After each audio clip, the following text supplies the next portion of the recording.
The Adventures of Sam Spade, Detective.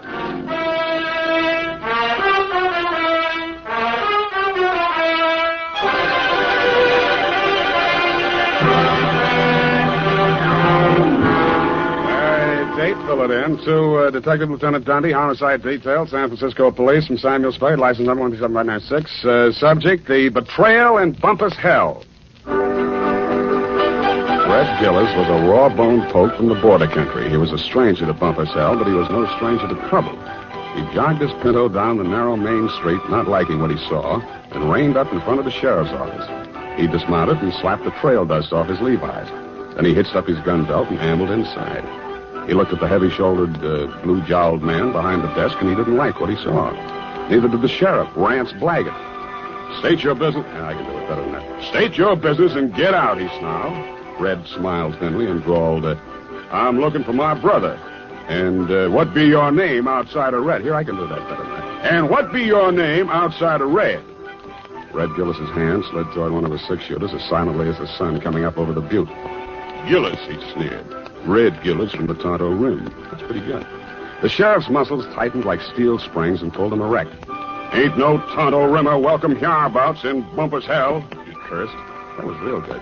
And then the slap of 4 hands on leather was followed by the simultaneous roar of 4 6-guns. Hey, wait a minute. The sheriff... I know they're in there. Well, who is it? The sheriff is just... It's the Spade. Miss Kelton next door. Right in the most exciting part. Mr. Spade, now see here. I won't take no for an answer. It wouldn't be neighborly. What is it, Mrs. Kelsey? Never you mind, come along. What are you up to here, anyway? Who, me? Oh, nothing. I'm just relaxing with an apple and a good book, that's all. I don't see no apple, and the only reading matter I see is some Western trash. Trash? Now, come on. There's trouble on the 3rd floor. Well, there's trouble in Bumpus Hell. Don't you swear at me. I'm not... I know my duty, and I know your duty. Now, come on. Move. Ouch. Okay, let go my ear. And that, Dundee, so help me, is how it started. Effie had just read a book called How to Relax, and it said there that Western stories were relaxing, and that's how I happened to be at home at 10 p.m., writing herd on a copy of Sheriff and Outlaw, rip-roaring adventures of the Old West. But Bumpus Hell hath no fury like my neighbor, Mrs. Kelsey. I left Red Gillis and the sheriff face to face and vice versa, eyes flashing and guns ablaze, and followed her meekly up to the 3rd floor.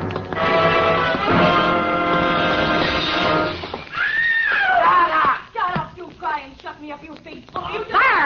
Fire, you hear that? Been at it for 3 hours they have. Won't be a stick of furniture left in the room, less than there's top. You speak to them? Did I speak to them? You see this lump? No, here, under my transformation. Oh, well, why didn't you call a cop? Well, it wouldn't be neighborly. It's me that did. You see this lump? Yeah, you showed it to me. Put your wig back on, I'll see what I can do. And tell them about my lump. It's evident. Yeah, put it back. Hey, open up. Well, I would not go back with you if you was the last man on the Hey, open up. Have it your own way. If I catch you without this swear again, I'll tear your head off. Oh, you had you boy, you rotter, you cheap grifter, you. Well, you slam out of here before I'm forced to seek the assistance of a couple of flashies. Do not try anything fancy behind my back, you big slob. From now on, you and me is strictly on the cool beaty. Well, you unprincipled rat. Hey, let go of me. Don't throw it. Hey, wait a minute. Don't I remember you from someplace? No, I'm only being neighborly. Why did you beat up on kind, nice Mrs. Kelsey? That is a gross falsehood. I did not lay a hand on the old wag. It was that odious stinker, Joe Donegan, who was just left. And you can tell him, as from me, that I'm extremely unimpressed with his cheap threats to rub me out, and that I intend to continue on seeing Mr. Hobson or any other Johns which I care to. That's pretty good singing. Oh. Well, you better tell him that yourself. I don't imagine I'll be seeing him. You won't? Hey, wait a minute. Who are you, anyway? Just another tenant. I live downstairs. Oh, well, now I recall whom you are. You are that Shamus, which lives on the 2nd floor. Shamus, we call it in the radio. Shamus. Would you care to come in and discuss a certain matter? Well, thanks. Another time. I got to get back to Bumpus Hell. Whoever she is, let her cool her heels for a few moments. No, you don't understand. Bumpus This is Hell. an urgent matter which I would like to hash over right now and without further delay. Well, May I invite you in for a straight slug? Well, okay, but just one. In a glass. All right, make yourself comfy. Now, say when. Just up to the lipstick mark. Here you are. Well, now to make a long story short, Mrs. Spade, my name is Rosemary Fell, which remains my stage name, notwithstanding the circumstance but I am legally married to that barnacle which has just dusted this joint. Now, being as you are in the detective business... Now, wait a minute. Kindly permit me to finish, honey. Sorry, sweetheart. I'm not the type to jaw about my troubles just to pass the time of day. I'm sure you are. I am an actress. I knew that. And although I'm low in funds, due to being between jobs right now, on account of that knothead making a scene in the last joint at which I worked... Cheap ginger ale. Just to show you how the breaks fall, Mr. Spade, Belita Wilkerson, who just happens to be about the biggest talent agent in this city, if you have the time, I'm impressed. phoned me on the telephone, and arranged an audition. She also advanced me the sum of 100 clams. 100? Which I will pay you to put the bee on that dog, Joe Donegan, the rat. Now, which is he? What do you mean, put the bee on him? Listen, Sam, that grifter has got a record as long as my arm. And what I have got on him is longer than his arm. Please. In short, I should like him thrown into the can so that I can feel safe to sing on him. Look, Rosemary, so you had a fight with Joe. You're sore. You want to pay him off. Now, Right. Why don't you just wait until morning and see how you feel Sam, then? listen to me. If that knuckle duster remains at large, I will be feeling no pain. Now, I know that from my flamboyant manner, you'd never guess it. But that is only the actress in me.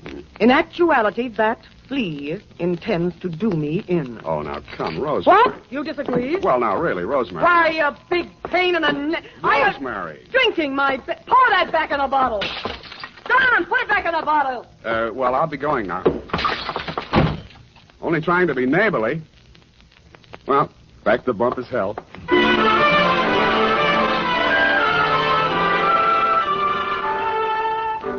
Rance Blaggett, the smoking Colt still gripped in his hairy fists, suddenly pitched forward like a fallen Joshua tree at Red Gillis's feet. Red leaned over with a thin smile playing at the corners of his mouth, not liking what he saw, and lifted the badge off of Blaggett's cowhide vest and pinned it on his own. Bumpus hell had a new sheriff. Hey. Then I heard it. It sounded like a man sneaking up a fire escape. I went over to the window, raised it, and looked up. I didn't like what I saw. An overcoated figure reached the third-floor landing and stood silhouetted against the lighted window of Rosemary's apartment. He was about the height and weight of that rat, Joe Donegan. By the time I'd rolled out the window onto the fire escape, his right hand had come out of his coat pocket. Donegan! Donegan, watch it!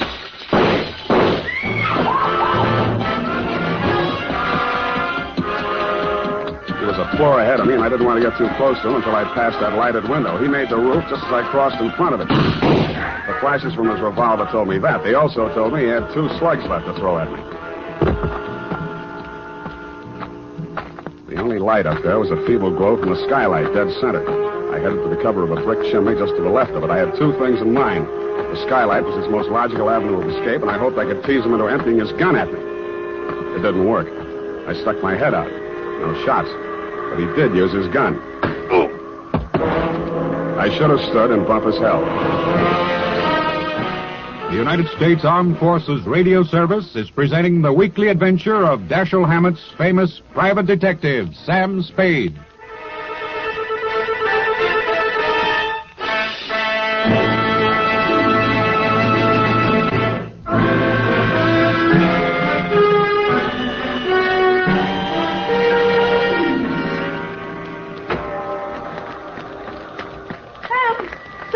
What did that rat do to you, the dog? Sam, speak to me.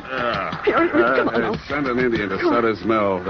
Tell the governor the sheriff of Bumpus hell is turning in his bag. Listen, honey, you've got to pull yourself together. Now, come on.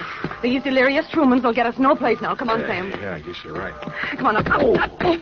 Now, do not rush things, honey. That was quite a clip he gave you. Yeah, where were you? I was combing my hair out of the window. Yeah, and he was on the fire escape, not 4 feet away. Not a very good shot, is he? No, he isn't. Oh, Sam, look at your poor little head. Here, now, let me kiss it and make it well.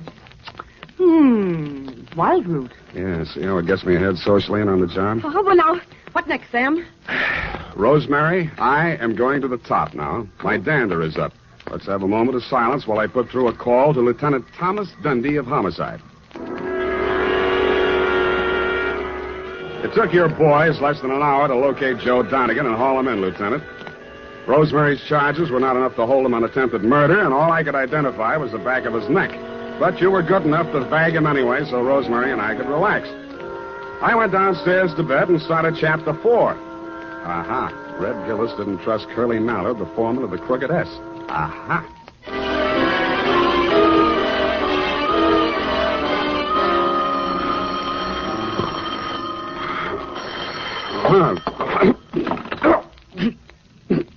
Unique Garage, Harry speaking. Sam, this is Dundee. Yeah, Dundee. What time is it? 8:30. In the morning? Yeah. Huh? Oh, yeah, it's daylight.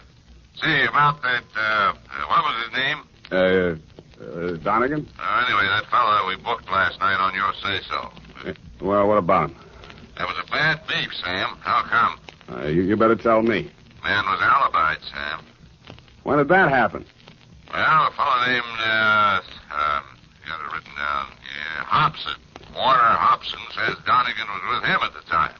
Who else says so? Hobson's word's good enough for the commissioner. Ran for assembly once. Did you know he also ran for Donegan's wife? You don't say. Well, that's a real puzzler, Sam. The human mind is unpredictable, Dundee. Huh? Oh, yeah. Well, I hope you figure it out, Sam.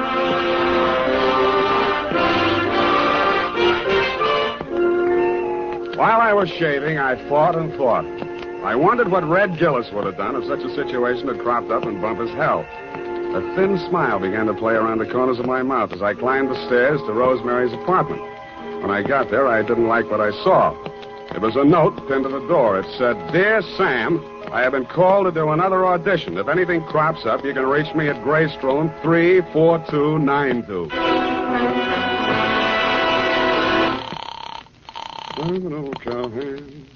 The Belita Wilkerson Talent Agency? I want to speak to Rosemary Fell. Hello? Yes, I'm still on the line. Who's calling, please? Sam Spade. I'm sorry, Mr. Spade. Miss Fell can't come to the phone. Who's in charge there? This is Miss Wilkerson speaking. Yeah, well, why can't she come to the phone? She's in the middle of her audition. Well. Is there any message? Yeah. Tell her Donegan's out and it's Hobson's choice.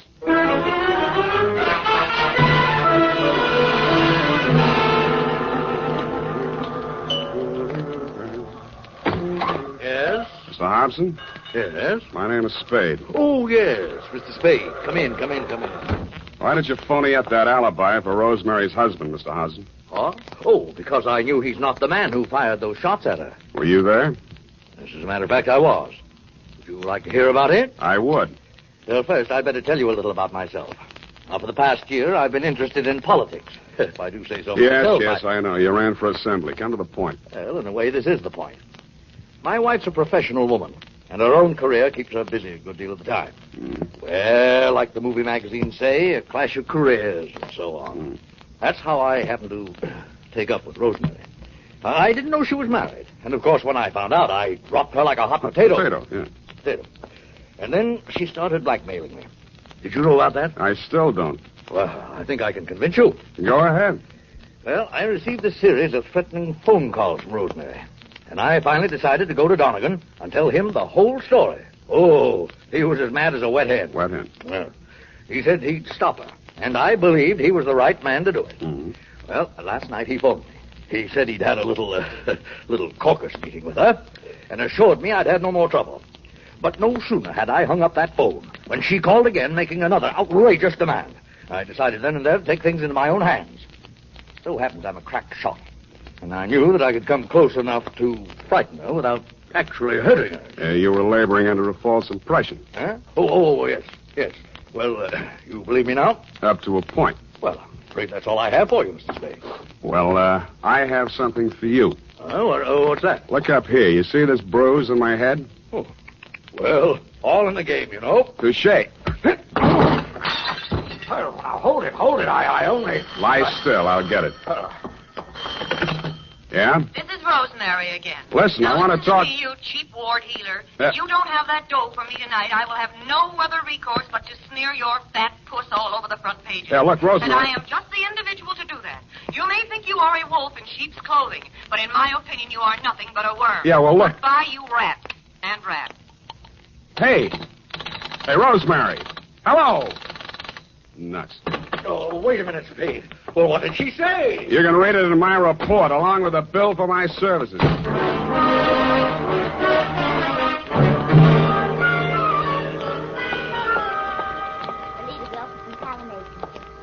No, I'm so sorry she isn't in. You do that, sugar. Hello there. Likewise. Are you talent or just interested? I could be. In the meantime, is Rosemary Fell still here? Did she have an appointment today? Yes, honey. I called this morning. If she was here then. You must be mistaken, darling. The office didn't open till noon today.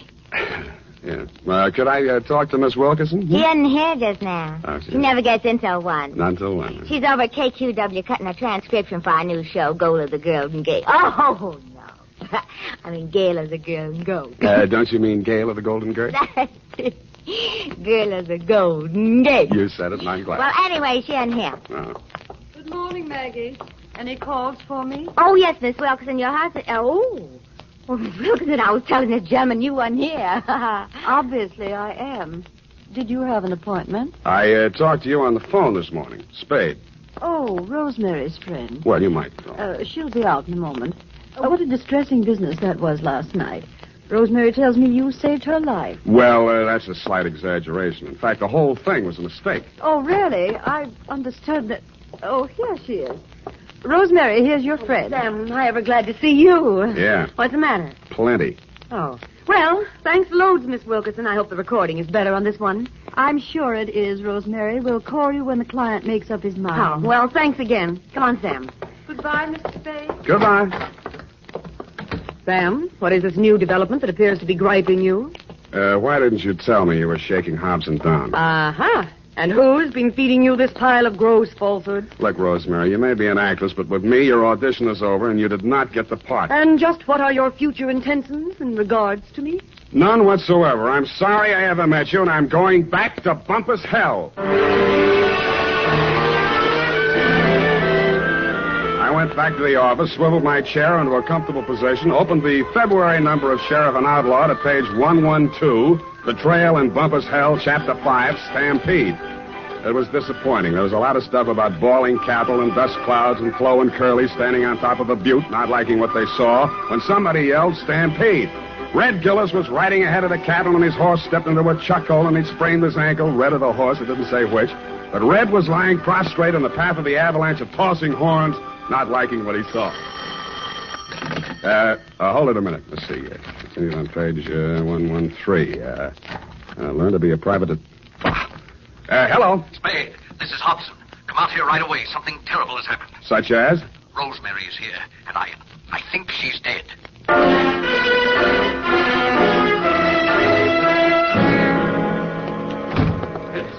In here, Spade. Oh, I don't know how she got in. Oh, yes, I do remember I must have left the door unlocked. Where were you? Why, I just stepped out to get some cigarettes. Can you prove it? Why, no, I'm afraid not.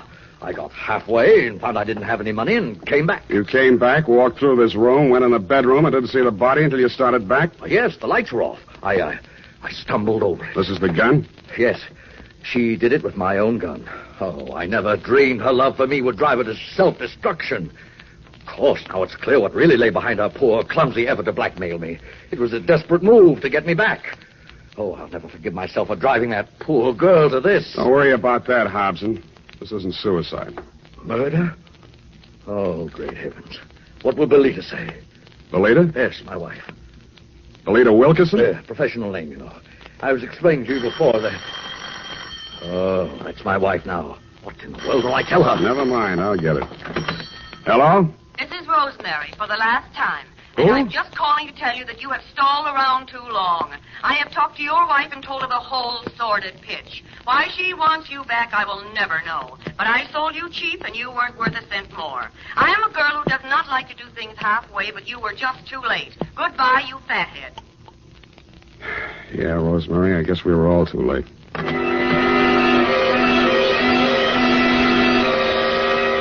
I called you, Dundee, and then, like the rat I am, made off with your prize suspect before you and your boys from Homicide arrived. We arrived at the Belita Wilkerson Talent Agency just as the boss was shutting up shop for the day. She had the recordings under her arm. All right, Belita, I'll take those. Well, what are you... Warner. Mr. Spade. Unlock the door, Belita. We're going back in. Warner, why are you... You better do as he says, Belita. Well, all right, but... Give me those keys. I don't... Inside, both of you. Where do you play these records? The recording studio is just through there, but you can spare yourself the trouble. I admit I tricked Rosemary into recording those blackmail speeches and then played them back over the phone to Warner. If trying to hold on to my husband is a crime, then I'm a criminal. Oh, now, Belita, my dear. Come on, stop that. We gotta get busy. I phoned the Hobson house, and you were still there, Dundee. You said it was an open and shut case against Hobson, and to deliver him at once or kiss my license goodbye. But when I told you my diabolically ingenious scheme, you said yes, you'd be glad to, because it was a sure way of getting rid of me once and for all. It took us nearly 2 hours to get things ready in Belita's recording studio. We took the parts of Rosemary's so-called audition records that we thought would fit the occasion and dubbed them onto a single side. We played it back once. Then I phoned you at headquarters. On the side. Lieutenant Dundee. Spade, Dundee. Everything's ready here. Did you pick up Donegan? Oh, yeah. He's here. Donegan? Hold on.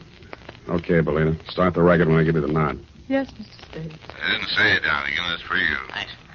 Yeah, who's this? This is Rosemary. Huh? I forgive you for everything, but there are some things I cannot forget. You Rosemary, lied. it sounds like We have you. meant a lot to each other, but after what you have done to me, it is time you take through the nose. Rosemary, I didn't mean it. When I followed you to his house We and have you meant went a lot right in to like each you other, lived but there, after I what just you went have done nuts. to me, it is time you paid through the nose, you Listen. rat. I am a girl who does Listen, not Ro- like to do things halfway. Listen, honey, but you're not were going to just throw the too book late. at me, are you? I am just I'm glad to hear your individual, voice. I too. thought you were We dead. have meant a lot to Okay, each other. kill it. Rosemary, are you listening? Rosemary. Hey, no, she's still on the line. I want to talk to her. Take him, House. Wait a minute. Take him. Sam, Yeah, Dundee. congratulations. That was a brilliant piece of work. Hey, Sam, you still on the line? Hey, I'll be all right, Dundee. I just fainted temporarily. Say it again, will you, pal? Yeah, as I was saying, congratulations on a brilliant piece of work. Wow. But I have never in all my years on the force heard of such a wild, insane, illegal, unethical, and downright cruel method of extorting your confession. Thank you, Dundee. I feel better already.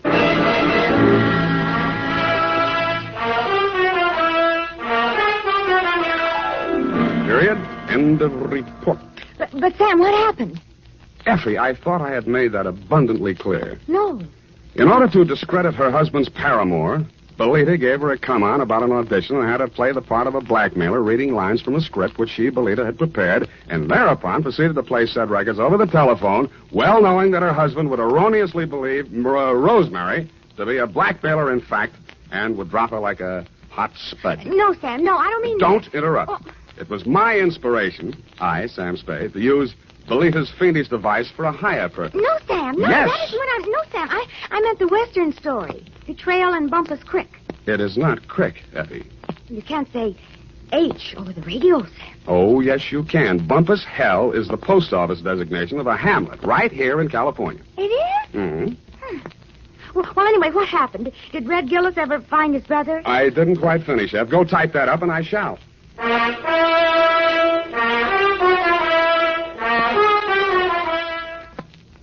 Well, here it is, Sam. Oh, Sam, what's the matter? You don't look at all well. Can't be. It didn't happen. It's a misprint. That's what it is. What, Sam? What? Maybe the writer was tired. Oh, Sam, it's only a story. That's what you think. Well, did Red Gillis find his brother? I won't tell. Oh, no, Sam, now don't be childish. Oh, well, all right. Remember the sheriff he shot on page 1? What? Yeah, it turned out to be the new schoolmarm. Oh, how ornery. A woman, huh? Nice. Get off. Good night, sweetheart. This is the United States Armed Forces Radio Service, the voice of information and education.